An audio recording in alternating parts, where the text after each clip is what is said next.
what we do here. Let's go back. We are back, baby. Got my Rising Alpine Liquid Courage.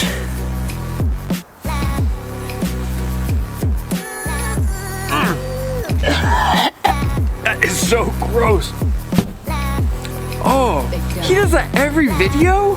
What the heck? Oh, I thought it would be a funny joke. I need some tubs. All right, welcome. If you're new to the channel, my name's Elliott and you're watching Rickety Ski Reviews. Today, we are back at it. After a 2-week hiatus where I went to France, took a little time off. I did make one video from my phone, but it was awful. It was like if you've ever tried to write a really long email from your phone, that's kind of what it's like editing the video. And then the first one, my phone folds, so I didn't realize it was shooting vertically, so then I had to like zoom in for it to fill the frame. Anyway, it was a mess. And after the first video, I was like, I'm just gonna enjoy my vacation. I'm gonna take some time off. And I think it helps a lot with just long-term sustainability to take breaks once a year. So anyway, I'm back at it, gonna answer your questions and comments. But first and foremost, I just wanted to shout out Rising Alpine.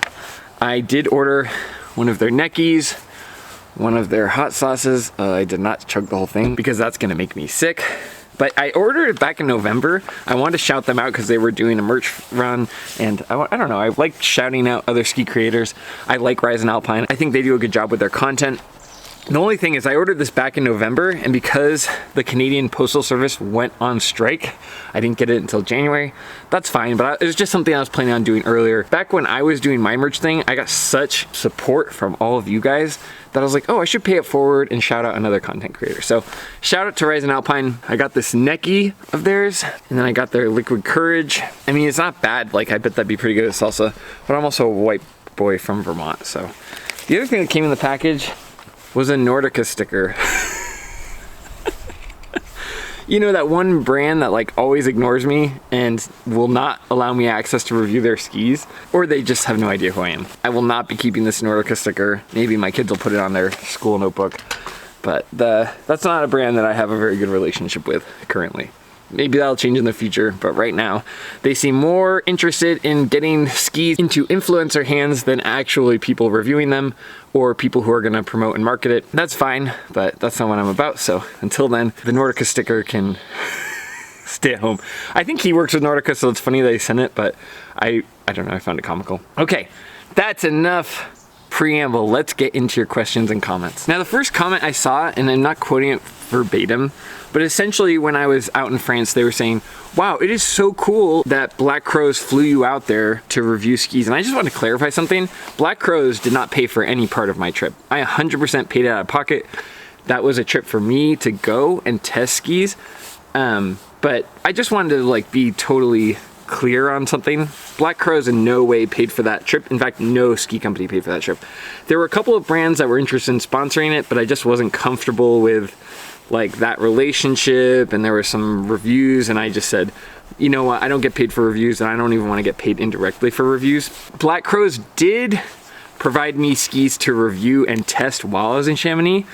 It took me a day to get them, so I reviewed a pair of Blizzard Anomaly 88s that I wasn't that crazy about, and the Black Crows Justice, which I really liked, and the Black Crows Camo. Those reviews will come out. I've got a few other reviews I need to do down the pipeline, but I did get on snow and I did write down all my impressions on them. I guess just like a little spoiler, I really like the Justice. I think that was my favorite ski I skied on while I was out there. So, but it was a great trip to France. I went to Chamonix, skied at all the different ski areas in that area. I just went and skied every day.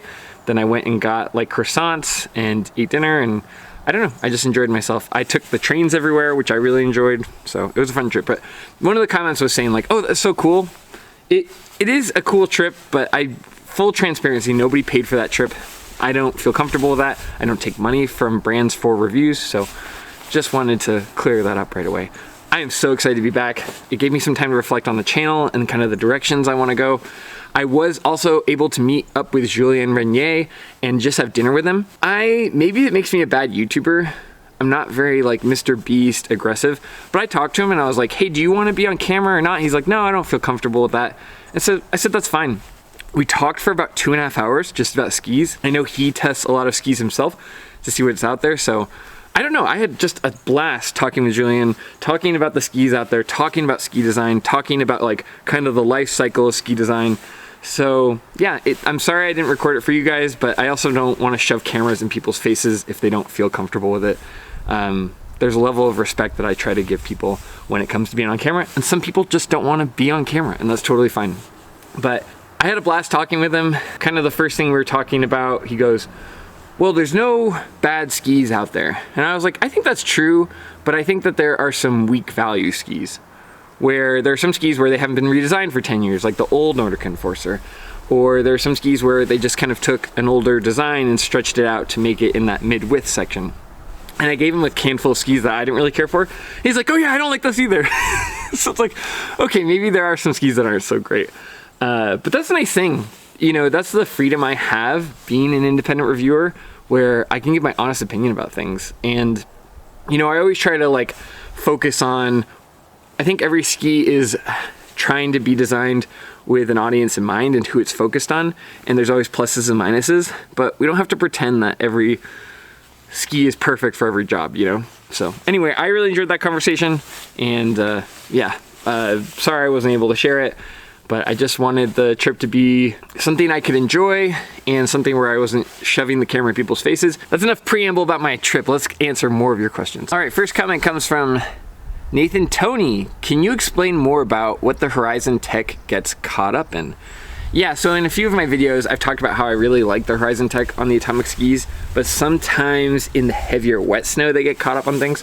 So the Horizon Tech is basically taking that tip of the Atomic ski and it kind of rounds it off on the sides, making it like a boat hole. What it's allowing it to do is have a little bit more capacity for float before the snow kind of rolls over the top and then the tips get buried. What, in my opinion, it does is it basically allows it so that an 88mm width ski has the flotation more characteristic of a 93. It just kind of gives it a little bit more flotation than you would expect from that width. And it's something that they use in the Atomic Maverick series, the Atomic Bent series. They've kind of refined it over the years. The trade-off I've always found with those skis is that when they get into the wet, heavy snow, there's kind of more surface area that helps with float and light powder, but there's more surface area for wet, heavy, sticky snow to grab onto. So let's say you're going through, you're on like a groomed run and it's kind of shaded, right? You have trees along the side and then the trees clear out and there's a bunch of sun and that snow's been baking. I found that the Horizon Tech can grab more and then you kind of get pushed more to the front of the ski. So it's a pretty minor downside, and I think generally I don't love my Atomic skis for spring skiing. I'd rather be on like a Volkl, Nordica, whatever.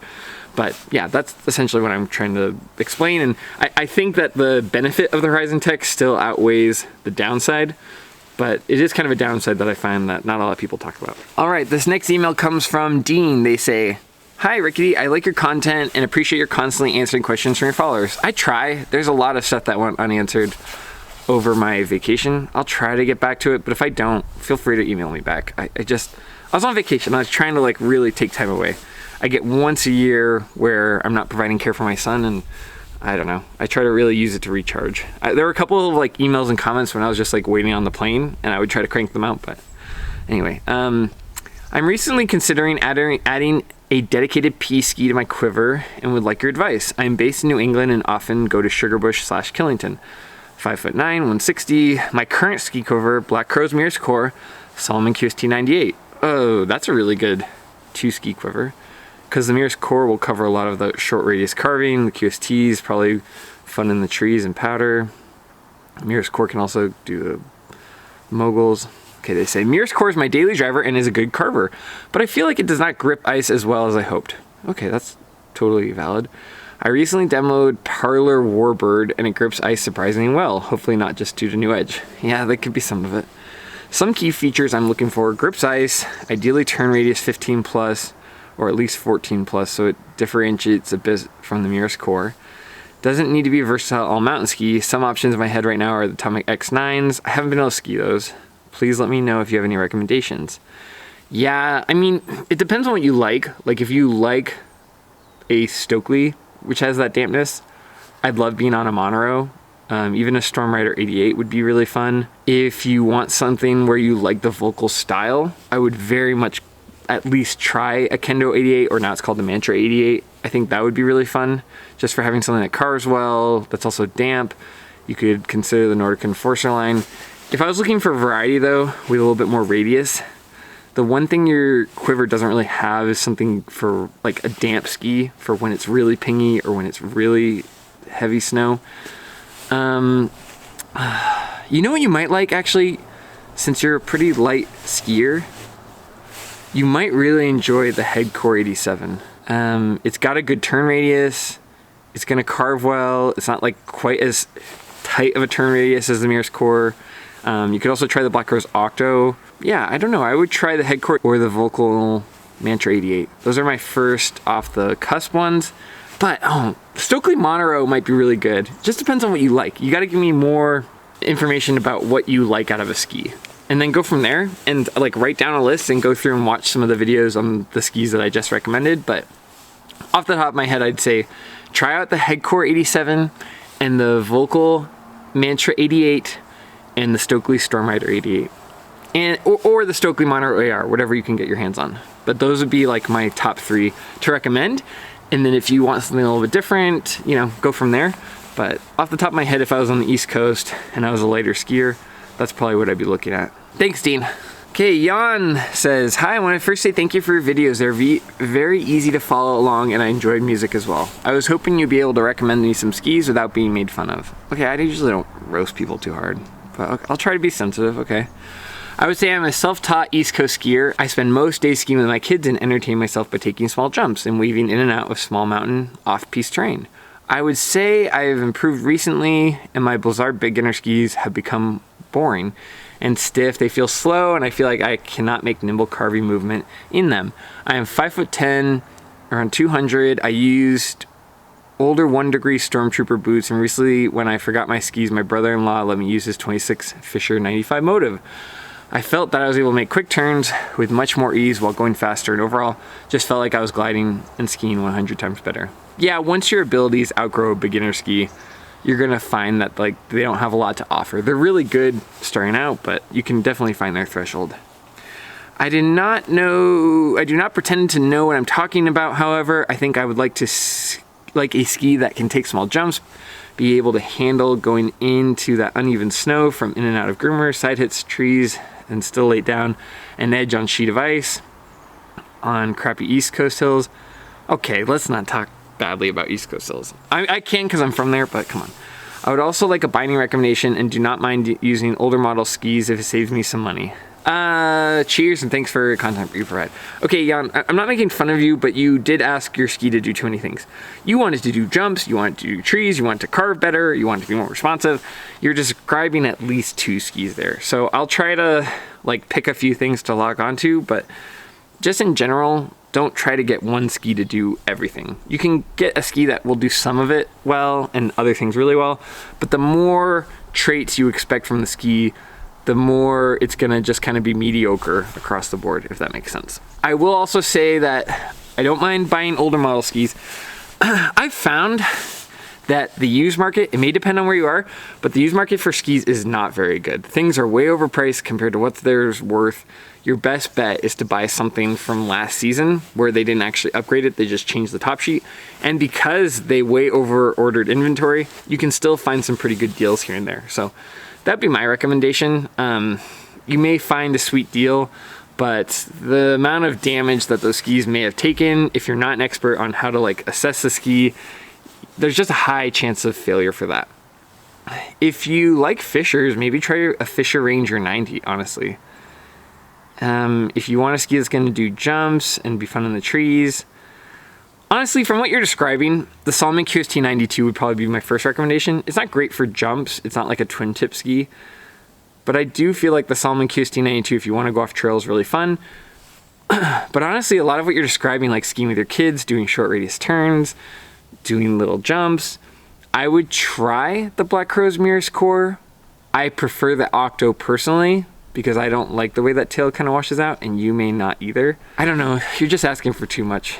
My 2 skis that I recommend checking out are the QST 92. I feel like bang for the buck, that's such a good ski. Check out the Mears Core, you may really like that. And then, yeah, those are my like just based on what you're saying. If you like those other Fischer skis, I would see if you can demo a pair of Fischer Ranger 90s. They're not talked about that much, and Fischer no longer like is demoed at my local shops, and they're not interested in working with me. They're, again, kind of more in that influencer camp of sending skis out. So, hard to say there. I love my Atomic Maverick 88s, but I just don't think they're doing what you're asking these other skis to do. I think you just gotta like pick a couple of things and prioritize that, and then watch my reviews for the things I'm talking about again. But my go-to, if you just want like a damp good carver, probably go for the QST 92 from Salomon. It's not very accurate, but it is really fun. It's damp. It's got that cork dampener. It's fun for off trail. It gets a little bit of float so you can have fun on the side. You may want the Mirror's Core because you're skiing with your kids and it has a shorter turn radius, so you don't have to go as fast to have a bunch of fun. And it's a twin tip, so you can do more aerials. But you gotta kind of focus in a little bit more. You probably are gonna be looking at like 1 or 2 skis. You're demanding a little bit too much out of one ski, I get it, but just focus in on what your priorities are a little bit more. Anyway, I hope that helped. Thanks so much for writing in, Jan. All right, Brian AWD says from one of my curated Core 93 videos, they say, LOL, if you can't ski a 93 underfoot on a powder day, then you don't know how to ski powder. Kind of. I agree with this and disagree with this. I think that you can have fun on anything. Like if you've only got a 93 ski on a powder day, then you're gonna like find a way to make it fun. That being said, if it's deep enough snow, it is a lot of work. I say that as someone who only had an Atomic Vantage 90 Ti for a while, and I had to make that work for powder days and groomed runs, that I was able to have fun, but there is definitely a threshold where it starts to be a lot of work to keep them above the powder. Meier Wrangler is a good example of something that like really gives you a lot. I think because like the tails, the way they kind of sit back more, they float more and you can get a little bit more range out of them. But I think it's true depending on what you mean by a powder day. If you're talking 6 inches of snow, yeah, if you can't handle that on a 93, then like that's kind of something where you could work on your skills. But that being said, 8 inches and above, it becomes a lot of work to keep those skis up. I even said that with the Blaze 104, like they're really good for mid amounts of powder, but once you get beyond that, I'd much rather be on the Citadel 107 or the Salomon QST 106, you know, the Peak 104. It's just like, it creates such less work for you. Atomic Bent 110, perfect example. It's so much less work to like fight to keep your tips up if you're on the right ski. And just like more momentum, more that you can enjoy the powder rather than constantly worrying about your tip going under and you kind of fumbling over the top. So while I do agree with you, I don't think you have to like punish yourself forever where I'm never gonna get a wider than a 93 ski because I'm a good skier. It's like, okay, well, you don't have to suffer your whole life. You could get a Bent 110 and have a lot of fun on powder days. You could get a Salomon QST 106 and just not have to work nearly as hard and like be more aggressive with your lines and have more momentum. So I'm always saying that, like, my dad has the saying where he says you can't retail your way into better skiing, and that's true, but equipment can create kind of a weird threshold where you can only gain some momentum, you can only take such aggressive lines if your equipment's getting in the way. Now you can like build your skills, but you can hit a threshold where you can't really do much more with a 93mm width. You're kind of right, kind of wrong, but I found it interesting, so thank you for the comment. All right, ZK Films 54 says, hello, I am looking for new skis. I live on the East Coast and I'm looking for something good on trail and on the side hits and trees. Okay, those are 3 different things. I was looking for the Maverick 88s and QST 92s and Bent 100s. What do you think? Also, thank you for the great content. Okay, well, if you want to be good on trail, I'd go with the Maverick 88 out of that list. That is the best carving ski out of what you picked. If you're looking for the trees, probably the Salomon QST 92. It's a little bit more surfy, it's fun to carve, but not as accurate as the Maverick 88, but still fun. If you're looking for side hits and powder, the Bent 100s have more, you know, like they're gonna float better and they're probably better in powder. It just depends on what you want. I'm also looking at the Wrestler 9. Okay, Blizzard and Nordica have totally blacklisted me, so I can't review any of their skis. Tested out their Blizzard Anomaly 88, and I was so underwhelmed by it that, like, I don't know. I can recommend only what I've tested. The Wrestler 10 is fine. It's a good ski. I liked it. I've never been able to test the Wrestler 9. So I can't address that one. Honestly, ZK films, it just depends on what you want. If you want to go in the trees and spend a lot of time there, I would go with the QST 92. It's also got that cork dampener, which is good for the East Coast. If you want like a really precise carving ski and that's your priority, I go with the Maverick 88s. They also have that Horizon Tech, so they're still fun off trail.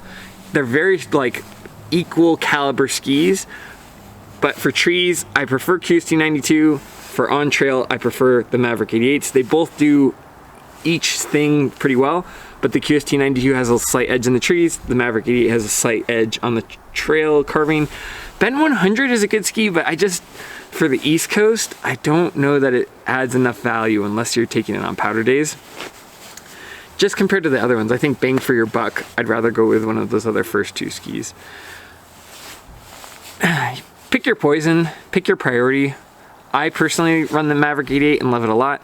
But for the East Coast, if I was gonna go into the trees and I had to bring something out east, I might feel a little more comfortable in the QST 92. Although I love carving, it'd be hard for me to walk away from the Mavericks. Based on what you're saying, the side hits in the trees, I'd lean QST 92. I like that cork dampener, but if you really want a precise turn and you're not willing to give that up, go the other way with it. Oh, this is a great question, and this will be my last one because I'm gonna probably talk about this for a while. Okay, much more says, keep the great content coming. Would love to hear your thoughts on demo versus conventional binding. I think that hot sauce burned a hole in my voice box. I've settled on buying skis only with demo bindings as they make it easy to test various boot positions or share skis. If I want to sell a set, the next person can avoid a $60 remount fee. Am I missing anything by skiing demo bindings only? Zach and I talk about this all the time, and I don't think so. In my opinion, the pluses versus the minuses is in favor of demo bindings. I like them a lot. Zach likes them a lot. I think that being able to mess with the mount point is really good. That being said, once you figure out a ski and you figure out the mount point and you figure out what you like, and you're gonna keep those skis throughout their life, eventually just mount them because there is some perks. But I totally agree. When you're testing things out, when you want to share it with friends, like Zach and I have different size boots and we can kind of make some bindings work if they're mounted properly, but it is nice. Like when I have brands that are sending me skis to review, they go, okay, well, do you want like the real binding mounted onto it? And I go, no, just send me the demo one. I want to be able to share this with other people. I want to be able to, like, if possible, get Zach on it. I want to be able to mess with the mounting point in case there's something that doesn't feel right. The only downside is that they're not as close to the ski, so you can lose a little bit of feel and a little bit of performance, at least is what I've heard. It's never been enough that I've noticed it. The only thing I will say that you should be thinking of that most people don't say is that demo bindings, in my opinion, make your skis a larger target for thieves at the ski hill. Because they have a demo binding, anyone could take the skis and move the bindings to whatever their boot is. So I think for thieves, it makes it a little bit more appealing. Now that being said, the amount of times I've seen skis stolen in my life is like, I could count it on one hand. It's not very frequent. Most people who come to the mountain already have their own skis anyway. But if you have a rack full of skis, I do think demo bindings will make your skis a little bit more appealing. And it's something I've had to be aware of. You know, when I go to the lodge at Bogus Basin and I've got a pair of DPS demo skis that are like an early model and I can't just replace it and send them another pair back, I will be really wary of that because it has a demo binding, because it's an expensive ski. But for the most part, I don't find it to be a problem. And I don't think the performance loss versus being able to test out a ski and get it exactly the way you want it, I think it is worthwhile to get demo bindings. And like you said, the resale on them is easier for people. I 100% would agree with you, and I like the demo bindings. I think for the average consumer, they don't really care too much about the mounting point. If it's good enough, it'll work for them. But if you're a real enthusiast and you want to test that out, I would do it. And then once you get it figured out though, don't do it for life. Like, you know, throw a pair of your favorite bindings on there. I will say too, it depends a little bit on how hard you're skiing. There are times when I'm speed testing a ski and I'm taking on the Super G hill and I'm doing a tuck run to like see at what point you get the speed wobble. Maybe it's just me. I, keep my fingers crossed a little bit heavier when I'm on the demo binding. When I feel it go, oh, and I'm like, oh, how much do I trust these bindings, huh? Should I back off a little bit, or do I really trust these skis? Same for skiing in France. Do I really test this demo binding, or should I back off a little bit? I am in a foreign country. I mean, you guys have probably seen the review. I ski a little bit more like a weenie just because the off trail is different. I'm not familiar. I have to take care of my kids. I ski a little bit more conservatively in those settings. So that's something to keep in mind. I don't necessarily trust a demo binding. Like if I was racing or I was doing a big GS or Super G, I wouldn't want to be on a demo binding. But for the average skier and you just want to figure out the mounting point, I think there is a lot of value there. But once you figured that out, I wouldn't do it just for resale value. I mean, skis don't resell for that much anyway. Just mount them where you want. Get a nice binding. If one of the other comments was asking me about bindings, if you want like a really good bang for your buck binding, I love the Look SPX series. I think it's very overlooked in favor of the pivots. So that's kind of where I would lean. But great question. I think a lot of people want to know about demo bindings versus conventional bindings. And there's a lot of like big pluses that people don't think of. I also think the little amount that you're lifted up with that demo binding is pretty negligible. I know that mounting up, it doesn't take much to make a big difference for leverage and in some cases for knee injuries, but the little bit that's lifted on a demo binding, I think is pretty negligible. And I think that there are so many demo skis out there for like just demo centers or rental centers that they've gotten so good with demo bindings and making them safe and making them pretty similar to the base model that I wouldn't hesitate to ski on skis with demo bindings. I mean, all these skis I review are 90% demo bindings anyway. So I'd say go for it, but once you get it dialed in, you don't have to do it for life either. So anyway, that's the end of the video. I've got a bunch of content coming up. I've got ski reviews coming up. I've got a bunch of gear I want to talk about that I've been testing. But, thanks so much for being here. Thanks for waiting while I was on break. I'm sorry I wasn't more active. I think, if I'm gonna give you guys the kind of content that I like doing in the frequency I like doing, I want to be able to take breaks and I want to be able to kind of recharge the batteries. And I went so hard during Christmas because that's when the YouTube channel like has the most ads out of the year. Just like with what they pay per ad, because people are buying stuff during Christmas. I went really hard. I believe I was doing 4 to 5 videos a week all of December. And I was happy to do it. I appreciate you guys watching it.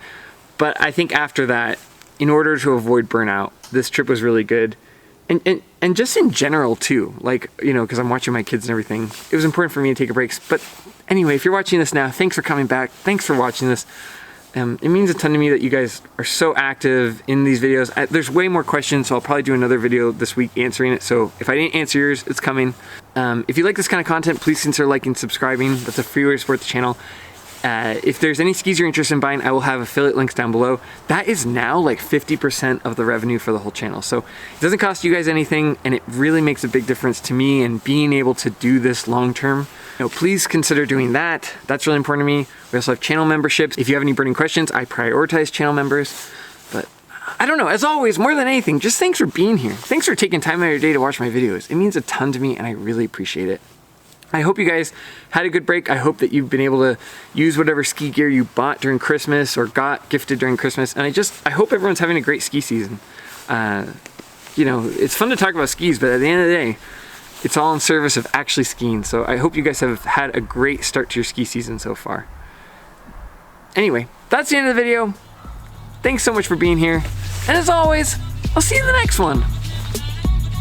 See ya.